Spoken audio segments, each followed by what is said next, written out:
sure every one of you knows what is cardiovascular system.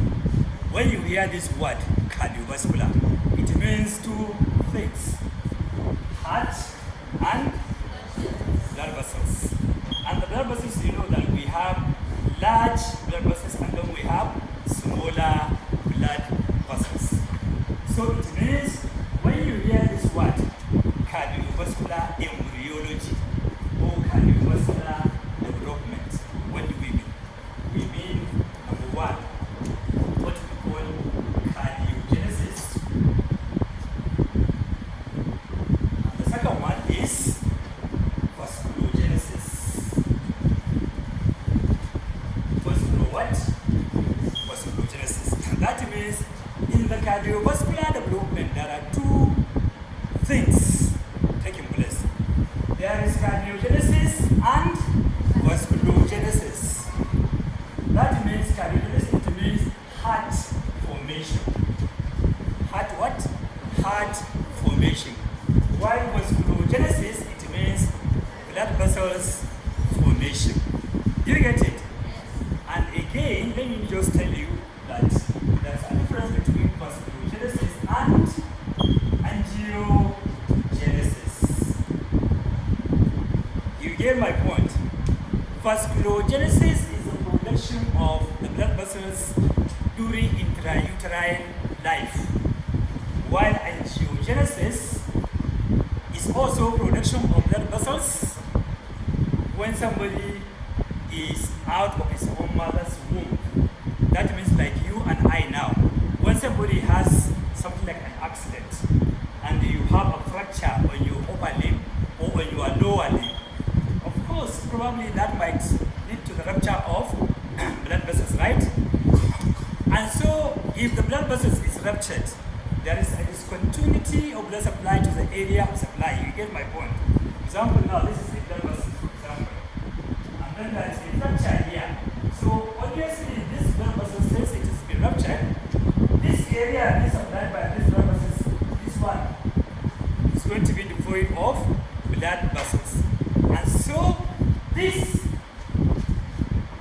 upper part of the blood vessels will now heal and then give rise to another blood vessel that will come and supply the area that has been devoid of blood supply before. Are you clear? So this production or formation of blood vessels as a result of either accident or pathology, maybe as a result of cancer, or as a result of any disease, and there is blockage of blood vessels. So another blood vessel is going to be formed if one or more of the blood vessels are being destroyed by disease or by accident. And so new blood vessels are going to be formed, and that is what we call angiogenesis. And that one takes place after birth. While vasculogenesis is just the production of the blood vessels during intrauterine life. Are you clear? So we have now seen the differences between vasculogenesis and angiogenesis. So we have now understood that we need to have heart formation, that is cardiogenesis, and vasculogenesis for we to have what we call cardiovascular embryology or development. Are you all clear? Good. Before you understand how the heart develops, you need to go back from your initial embryology. That is from the general embryology. You all are aware that we have what we call our own bilaminar germ disc and trilaminar germ disc. You understand? Initially, during the second week of intrauterine life, there are only two discs formed. And then during the third week, there are three discs that are formed. So second week, you have two discs. Third week, you have three discs formed. It is during that third week, when the third disc is being formed, that is what we refer to as gastrulation. We call it what? Gastrulation. Gastrulation. That means when the third disc is being formed, that is when we have what we call trilaminar germ disc. You can remember that when these two discs are formed in the second week of the intrauterine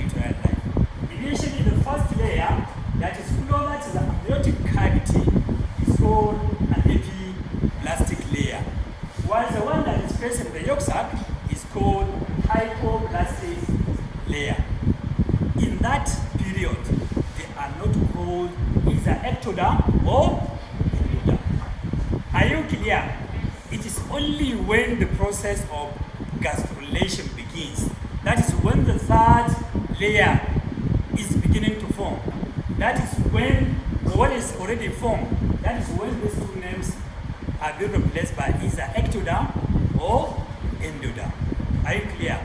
How do this happen? You see, by the time the embryo continues to grow, you know there is thickening of this epiplastic cell layer from the surface that is facing the embryo. So there is thickening of these cells in the midline. Are you here? Are you with me? So that when you now take a cross section like transverse section like this, and then you look at the embryo from above, this is what we are going to see. That is what we call formation of the primitive streak.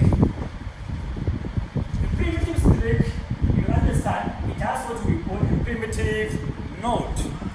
This primitive node is a nodular aggregation of cells resulting from the thickening of these plastic cells. And so, this primitive node, later on the cells in the center of this node, they get degenerated. And they now form a hole. So that when you now take a cross-section of both this, you are going to see this, when you look at it from this side, you are going to see the node like this. There is a shallow definition here. Because some of these cells in the center here, they get degenerated. And they form what we call primitive groove. Are you clear? So we have what we call primitive groove inside. And so it is from this primitive node or groove. So you have the cells over there. They get differentiated and start moving towards in between epiblast and the hypoblast. So by the time these cells begin to migrate in between the two cell layers, they go on either side. They go backward and they go forward and they also go laterally. You understand? Until they fit in the space between the epiblast and the hypoblast. So you have this third layer being formed. These cells, they originate from this epiplastic cell layer, originally developing from or originating from the primitive streak and primitive node or groove. And so this third layer that is being formed is called the mesenchymal cell layer. Mesenchymal what? Cell layer. So these cells that are now formed, they are called the primitive cells that will later give rise to the mesodermal layer. Are you clear? So that means here, this layer is now called mesoblast. So you have epiblast, you have hypoblast, and then you have mesoblast consists of mesenchymal cells. Are you clear? So it is these mesoblastic cells, mesenchymal cells, that now later on continue to differentiate and differentiate. When we say someone differentiates from his own previous structure, I'm sure you people are aware that during your wedding ceremony, you will see a very dark lady, you know, using foundation on the face for her to be like Oyinbo hair. When you see her, you will never even know that she is a black woman. Are you clear? And so that woman has already differentiated herself from her previous physical structure to another physical form. That is what we call differentiation. That means these cells, they now convert their own structure. So they are now called, after the differentiation, you know, they now change, you know, into what we call mesodermal cell layer. Are you clear? So we have mesoderm. By the time this cell layer is being formed, so this one is now called ectoderm, and the hypoblast here is called an ectoderm, and the layer in between is called mesoderm. Are you all clear? And this process is what we term as gastrulation. We said it earlier. So now we know that this third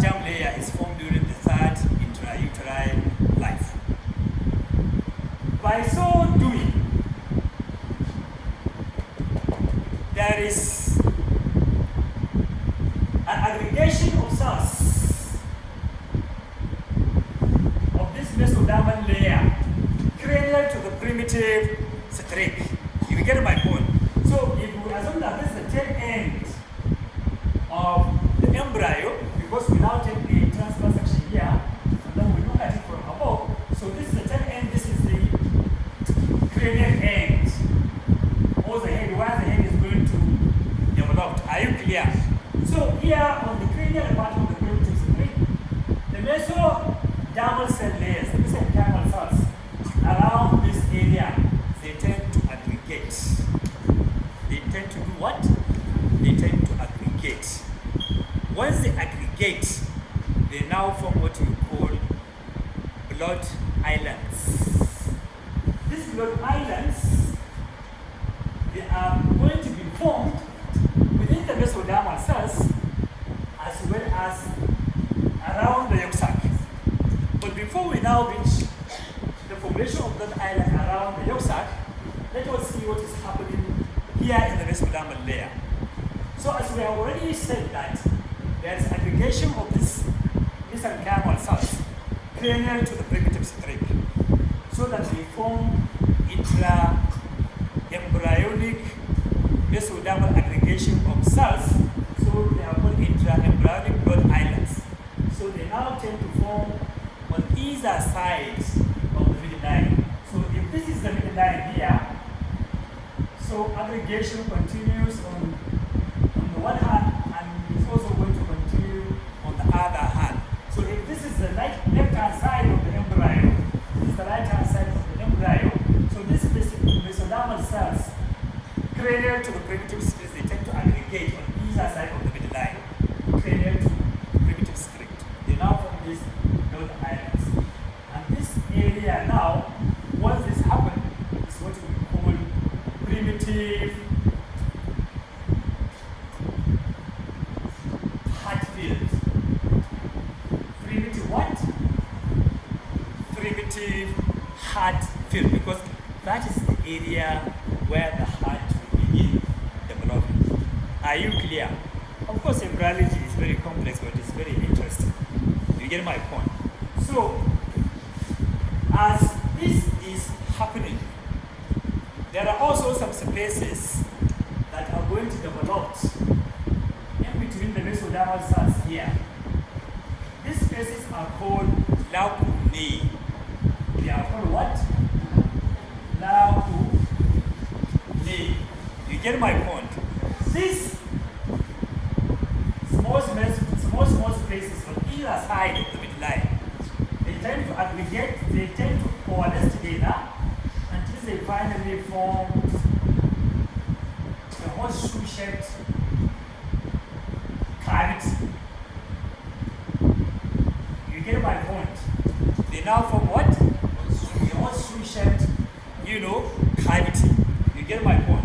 So, this aggregation of cells that we have discussed before, the blood islands, each one of the aggregation now, they tend to aggregate with each other until they now form a cylinder-like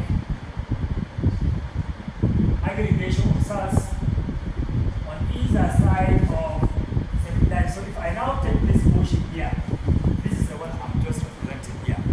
So you have blood islands here in form of tubes.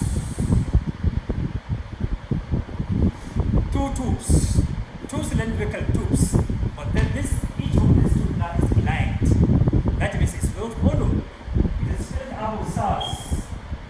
So this elongated cylindrical blood islands, each one of it is called, heart tube. So we have how many heart tubes now? Two. We have one on the left side, we have one on the right side. So in each of this is what I represented here.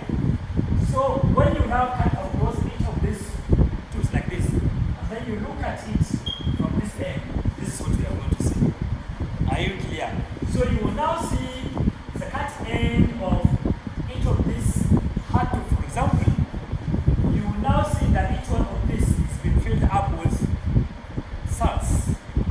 Are you clear? And so spaces begin to form inside of each of these heart tubes. These spaces, they coalesce together until they now make each of the tube hollow. So that at the end of the day, you have a hollow heart tube like this.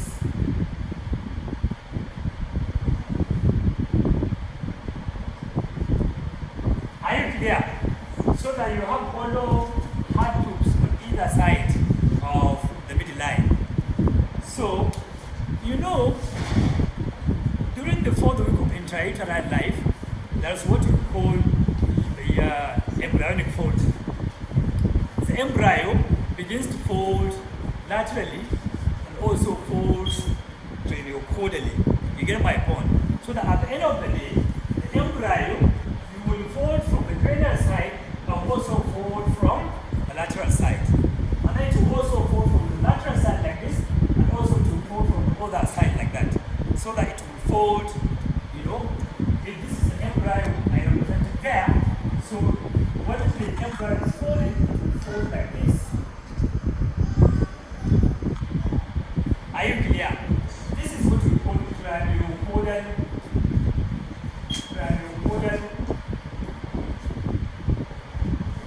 fold. So it now bends from the cranial end and from the tail end. And then on either side, for you to be able to understand the fold on either side, so you need to, you know, like just like you want to fold, you know, let me have this.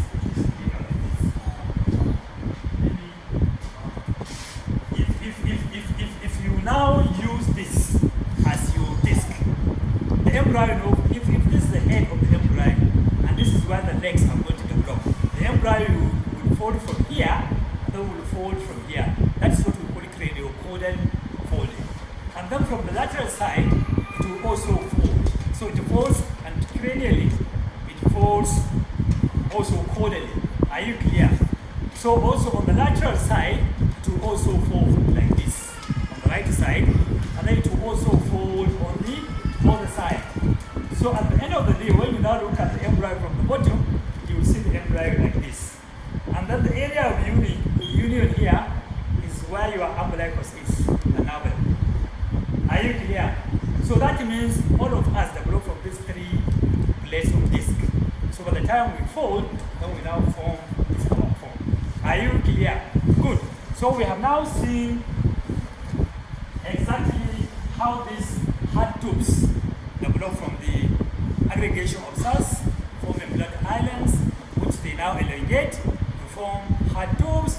And the heart tubes inside each of the tube, the cells begins to generate, and then they now form a hollow tubes.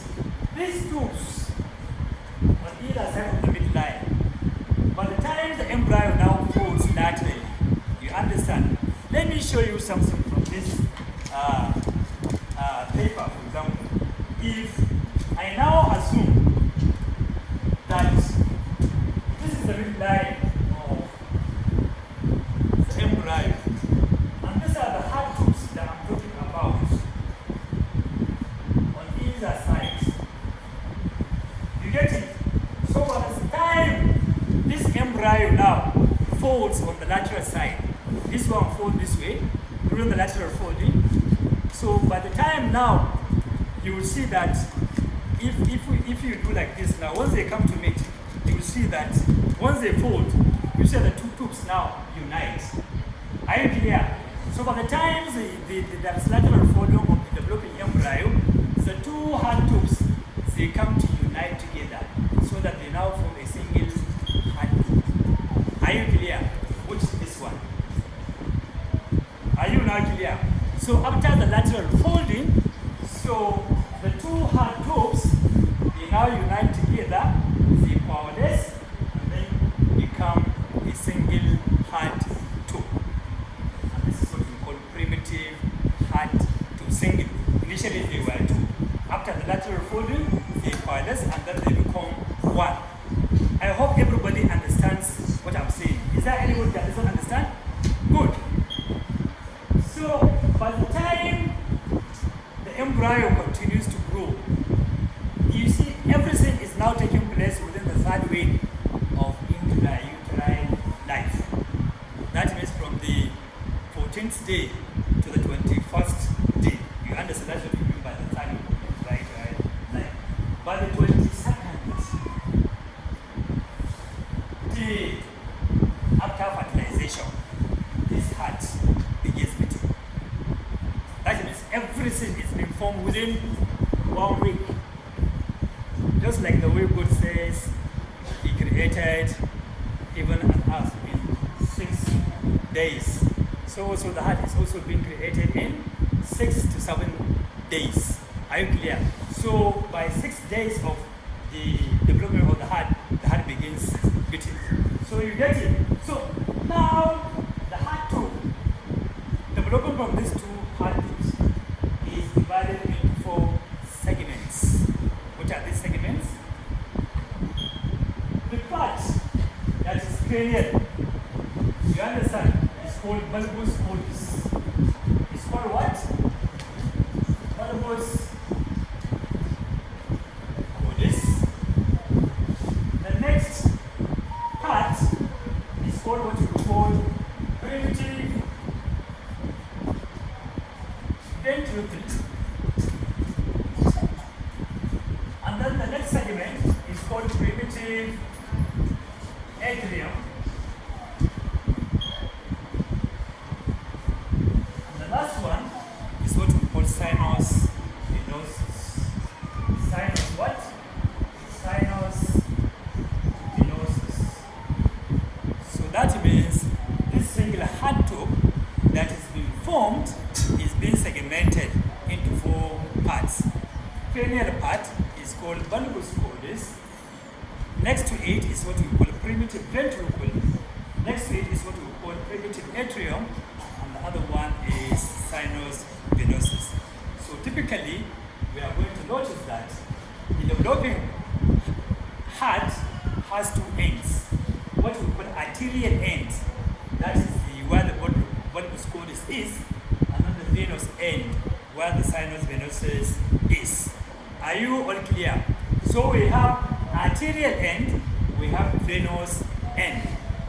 It is through this arterial end that the blood that is being, going towards the, other part of the body of the embryo, goes.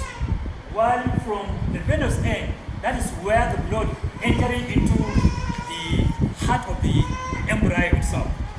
So now, you all know that typical adult heart has 4 chambers, and so exactly this developing heart also has 4 chambers. So from this bulbous cordis, it is also further subdivided into 3 parts. We have the most proximal part, you have the middle part, and then we have the lower part. So the lower part is the proximal 1/3 of the bulbous cordis. The middle 1/3 here is what we call the conus of the bulbous cordis. We call it what? Conus of the bulbous cordis. You understand? While this last 1/3 is called the truncus arteriosus. Call it what? Truncus arteriosus. So it means that bulbous cordis is divided into truncus arteriosus, conus, and the preconus. You understand? So you can decide to call this one preconus. So you have bulbous cordis divided into 3 parts: preconus, conus, and truncus arteriosus. If you can remember your heart very well, let me try to draw the heart for you to be able to appreciate how we derive all these parts. If I now try to draw the heart like this,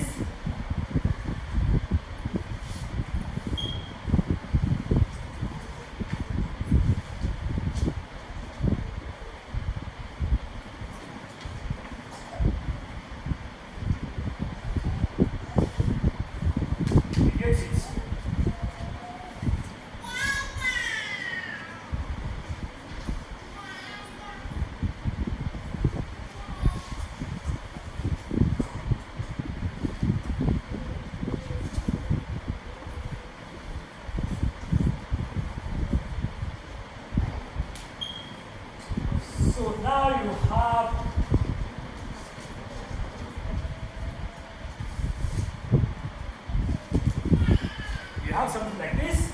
So you have your arc of the aorta, which is this one. You have a second aorta, which is this one. You have your pulmonary trunk, which is this one.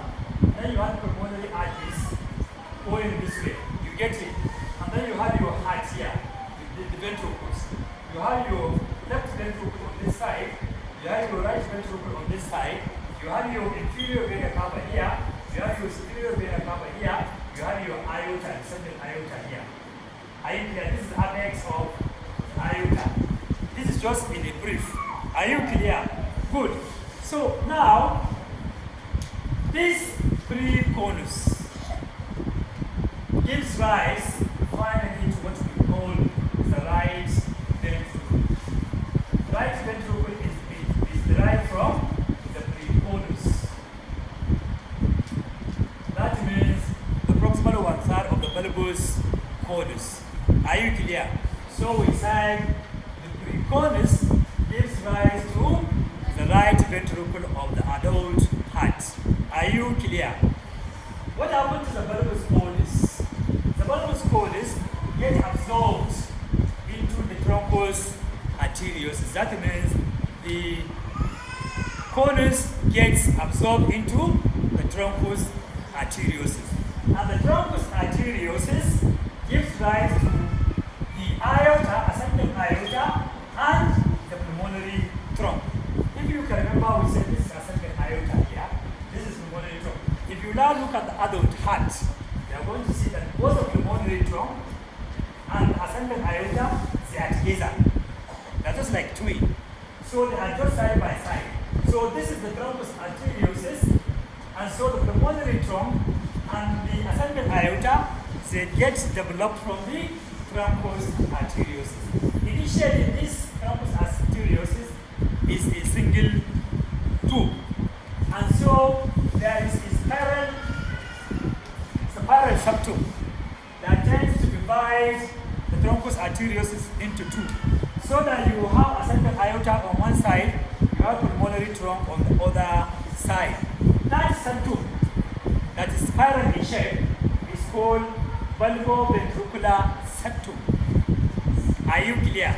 So we said that the bulboventricular septum divides the truncus arteriosus into two, so that at the end of the day, you will have ascending aorta developing from one half, the pulmonary trunk developing from the other part.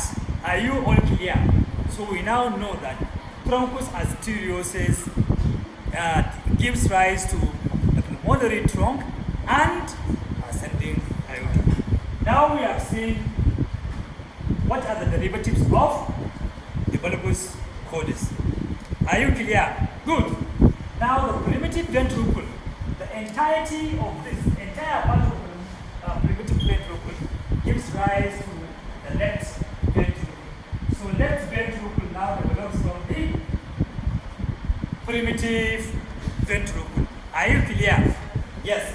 So, and the primitive atrium, it is further divided into two. What we call the left atrium and the right atrium. So that one too is divided by a septum. That septum is called interatrial septum. So we have an interatrial septum. Interatrial septum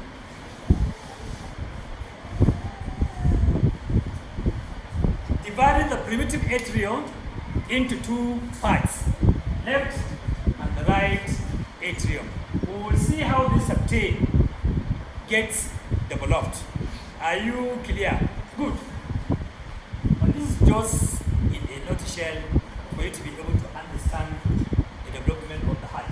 Now, what happens to the sinus venosus then?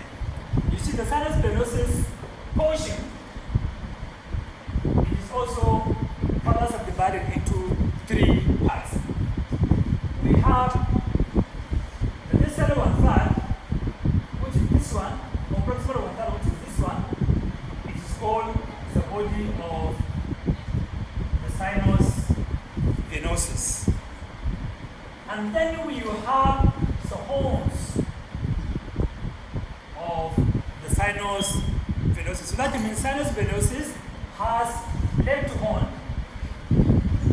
and right horn. Are you clear? Yes. And then you have the venous area. Each of the venous end of the horns of each of the sinus venosus, there are 3 veins that are going into the sinus venosus. The one that is the most median, if this is just a line, this one is what we call right vitelline vein. And then on the left side, we have the left vitelline vein. These are the veins that are developing around the yolk sac. You get it? And so after this formation of the blood islands, so the veins they now enter through the embryonic stalk, if you can remember your embryo very well. So they tend to go from the yolk sac and then enter into the developing embryo. So this left and the right vitelline veins, they originate from the yolk sac. Are you clear? The one next to it, you have what you call right and the left umbilical veins. This right and the left umbilical veins, they get oxygenated blood from the mother of that baby. You know that initially the baby, before the blood vessels are being formed, it receives oxygen and nutrition from the maternal blood. You get my point? But by the time the embryo begins to grow and regrow and regrow, it is no longer able to get satisfied with the oxygen and the nutrients coming from the maternal blood.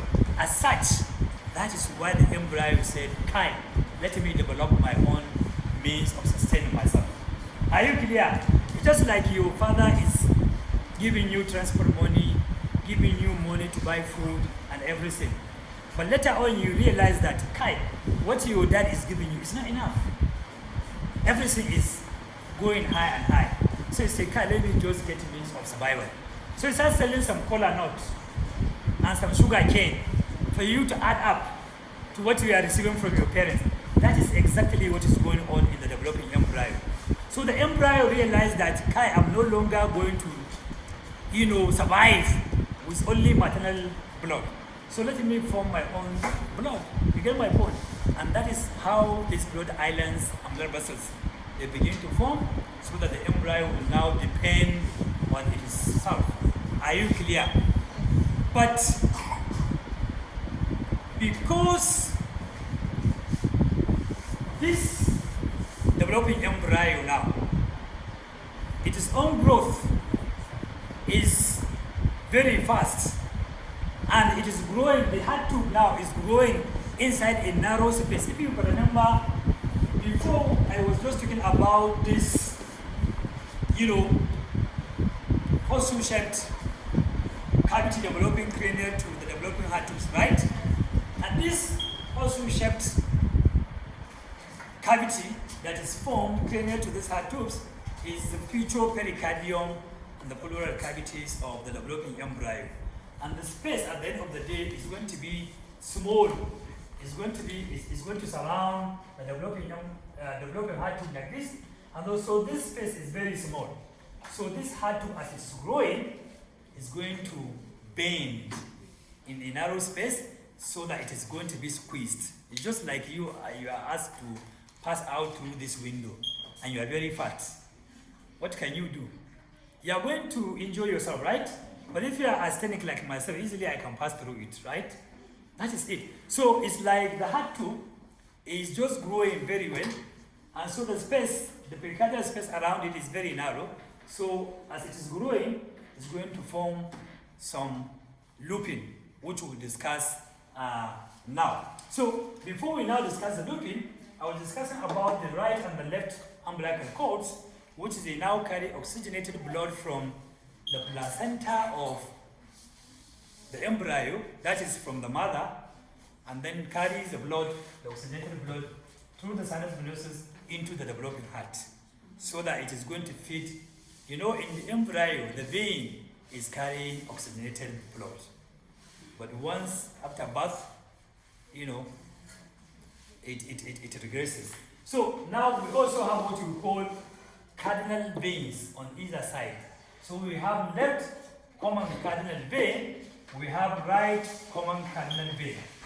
These cardinal veins, you have one from the anterior end of the developing embryo here. Then you also have another one from the posterior side of the embryo. So you have anterior and posterior cardinal veins, and that is why here once they come, they unite. You have one from the anterior side here, you have one from the posterior side, so they now unite to form common cardinal vein here. So you have common cardinal vein, which is there. So we cut this anterior and posterior. So we remove this one. So you only see this common cardinal vein. So you have right common cardinal vein, you have left common cardinal vein, draining blood from the cranial part of the embryo, that is from the anterior part of the embryo and from the posterior part of the embryo. The two together, they unite, one from the cranial side and one from the posterior side. They now unite together to form this common cardinal vein, which is this one here. So this end enters here, and so it goes into the developing embryo. Are you clear?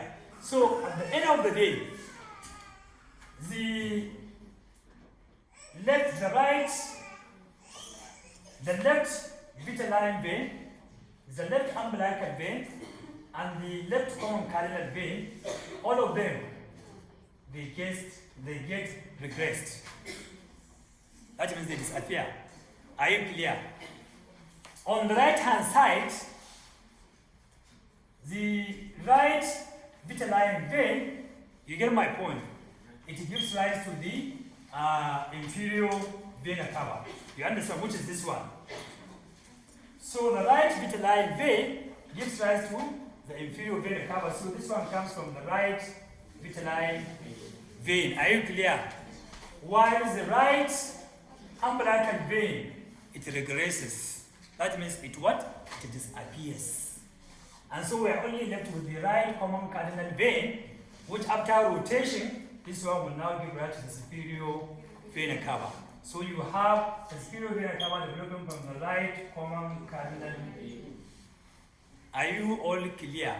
So now we have seen where the superior vena cava develops from the right common cardinal vein. The inferior vena cava develops from the right vitelline vein. You get my point. And so the left horn of this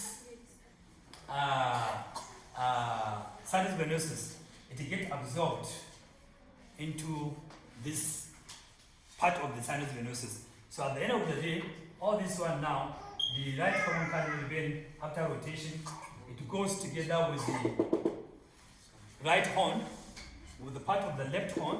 They now form the superior vena cava, and this one, forms the inferior vena cava. That is it.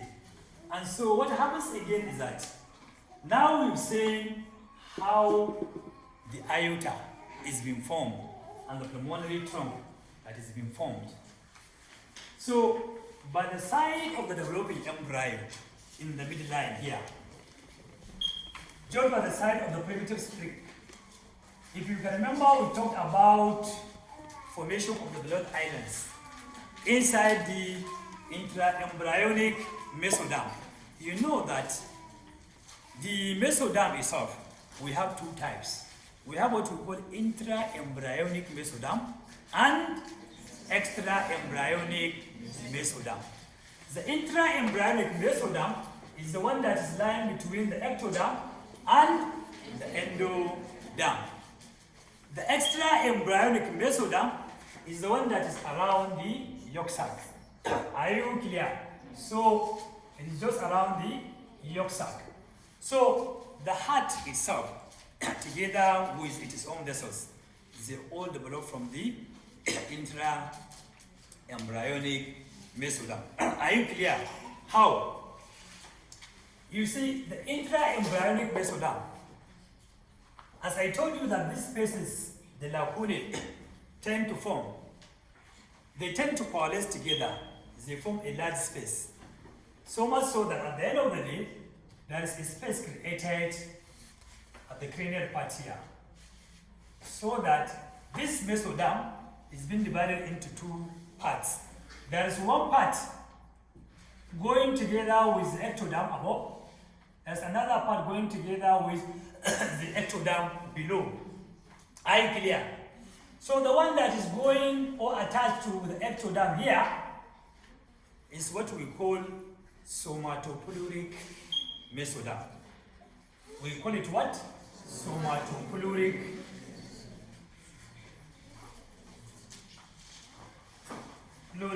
mesoderm. While the other one that is now attached to the endoderm is what we call cephalonchnopleuric mesoderm. Are you clear? And so, at the side where the cephalonchnopleuric mesoderm is, that is where these heart tubes develop.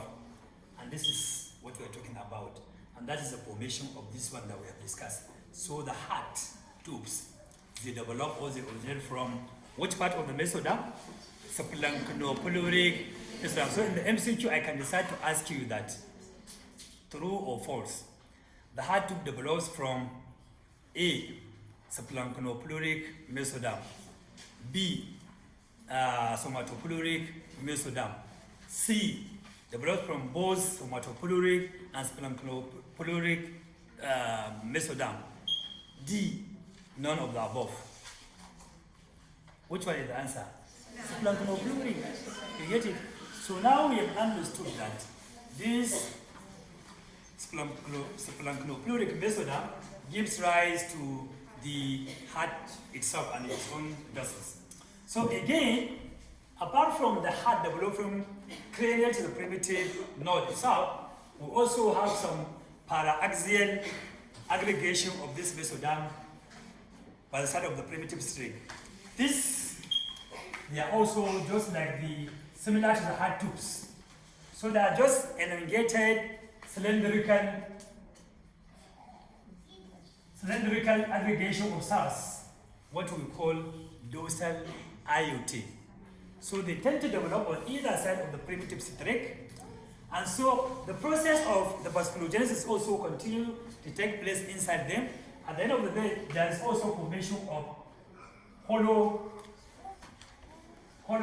the tube now becomes hollow in each of it. So now the two tubes are called dorsal IoT because they are at the back of the embryo. This is the embryo. So it is from this dorsal IoT, this is the heart tube here, and so at the end of the day, this heart tube is a link up with the dorsal IoT here, so that there is communication. So at the end of the day, now when we now draw these two tubes, one on either side, so there is a continuity between this heart tube and the. Let's take that baby away, please. So there is a linkage between the developing heart and the dorsal IoT. So because when we come to describe or to discuss about the aortic arches, we will see how this truncus arteriosus link up with the two tubes. So you have one tube here on one side, you have two on the other side. So this truncus arteriosus link up with this dorsal IoT. And then at the end of the day, we'll see how they drive and give rise to the branches of the arch of the aorta. Probably maybe we'll discuss that one later on. So now we've seen where the heart originates from the cephalonchnopleuric mesoderm, and then we have seen the derivatives of the heart, and then finally we all know that the heart tube, it gets squeezed inside a narrow space. That is that pericardial space that we have discussed before. Because the space is very narrow, so the heart bends. So if you can remember, we discussed about the bulbous chords, we discussed about the primitive ventricle and the sinus venosus and the primitive atrium. You understand, which is around this area here. So by the time the heart loops first looping, the number one loop, it tends to make the U-shaped bending. So if this is just a cross-section of the pericardial space like this, and then this is a hard tube, for example here, lying inside the pericardium here like this, I cut it like this, and then I look at it this way, and so you look at it this way. So by the time it begins to loop, so the hard tube begins something like this. So it bends down, it sinks down, thereby making U-shaped looping. And that is what is forming here. So here you have the bulbous cords outgrowing the primitive ventricle so that it passes downward and to the right, while the primitive ventricle also passes downward and also passes upward and to the left. So you have the opposite taking place. Bulbous cord is coming downward and to the right, while the primitive ventricle passing upward and to the left. And that is what is forming this U-shaped looping. And this is it, like this. So you have this ventricle facing this way, and then the bulbous cord is facing this way. So this is the right side, for example, and this is the left side of the embryo, for example. And so later on, when the heart tube continues to grow and regrow, the looping changes from U to S shape, so that the primitive atrium tends to go at the back of the developing ventricles and the truncus arteriosus, so that it forms something like an S shape. If you look at this, it's something like this. Are you clear? So it forms an S looping like this. So you have the bulbous cord is this way, you have the ventricle, and the primitive atrium is just going upward and toward the back side of the, and that is why actually majority of the bulbous cord is now gives rise to the right ventricle, and the primitive ventricle gives rise to the left ventricle after the S looping.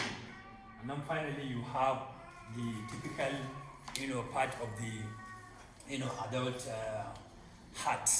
And so in a nutshell, this is exactly what you people are supposed to understand or to know regarding the cardiovascular, development. I don't know whether you people you have any questions to ask. If there is any area where you are not clear, you can discuss. You get it?